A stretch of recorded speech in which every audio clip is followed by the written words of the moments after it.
Alors, une question bien sûr qu'on pose souvent, c'est qu'est-ce que le chamanisme?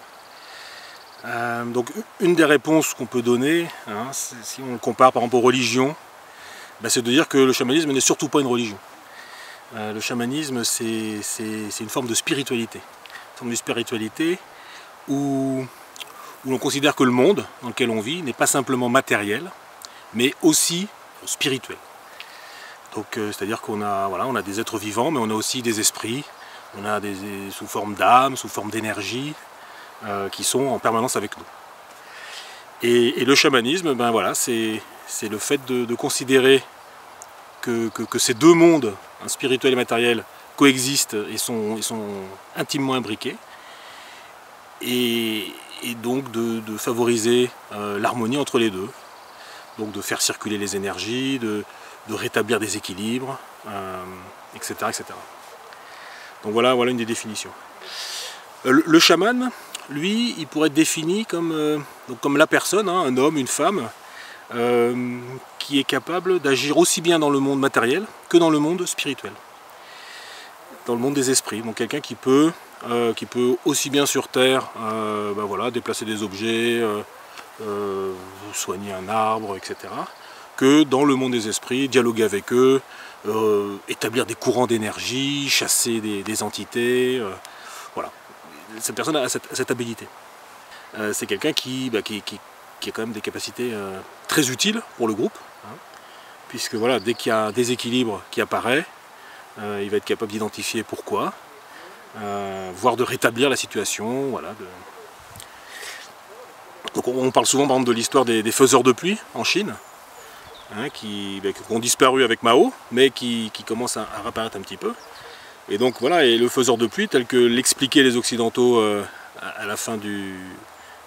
début du XXe siècle, c'était des gens qui allaient réharmoniser le Tao. Voilà. C'est ce qu'ils expliquaient. Voilà. Ils vont, voilà, il y a un déséquilibre quelque part, eux ils vont par leur action sur plusieurs heures, plusieurs jours, rééquilibrer le Tao. Et donc voilà, là où la pluie doit pleuvoir, elle pleut.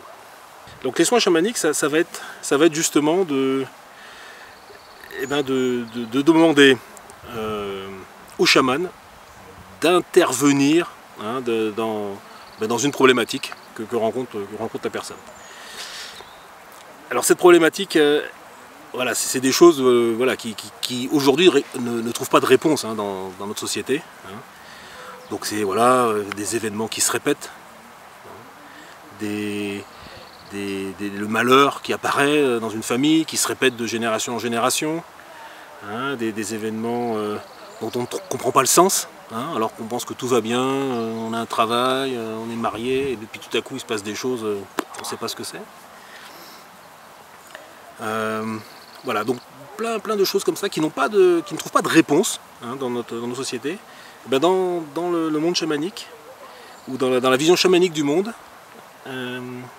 ça s'explique très bien justement par des déséquilibres, par des harmonies qui ont disparu.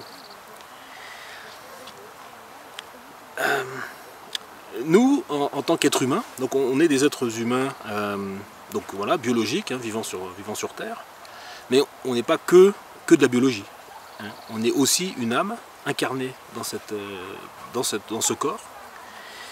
Et de la même façon donc, qu'on interagit avec la matière, hein, on a besoin d'eau, on a besoin d'oxygène pour respirer, etc., etc., eh bien, notre âme aussi est sensible aux énergies, est sensible aux âmes qui peuvent être présentes autour d'elle, est sensible à tout ce qui est lié au monde spirituel. Et très souvent, les déséquilibres que nous rencontrons dans notre vie sont liés à ça.